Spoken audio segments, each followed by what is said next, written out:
বাংলা ভাষার দুটি কঠিন শব্দ, অপেক্ষা আর অভিমান। এখনকার দিনে তো এই দুটি শব্দর প্রচলন খুবই কমে গেছে। সবার কথা অনুযায়ী এখনকার সো কল্ড জেনজি জেনারেশনের মধ্যে অপেক্ষা আর অভিমান শব্দটির প্রচলন খুবই কম।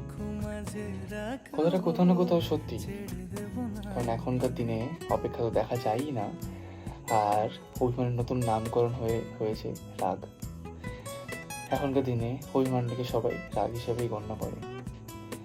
বাট এই জেনজি জেনারেশনের সময়তেও আমাদের মতো কিছু 90s প্রেমী মানুষও আছে, যারা 90s-এর সেই প্রেমটাকে আসল প্রেম হিসেবে ধরত। এখনকার সময় প্রেম জিনিসটা নেই, কোথাও না কোথাও সেটা একটা খেলা হয়ে রয়ে গেছে। আর যারা আমাদের মতো প্রেমটাকে সত্যি ভাবে, তাই বেশি কষ্ট করে।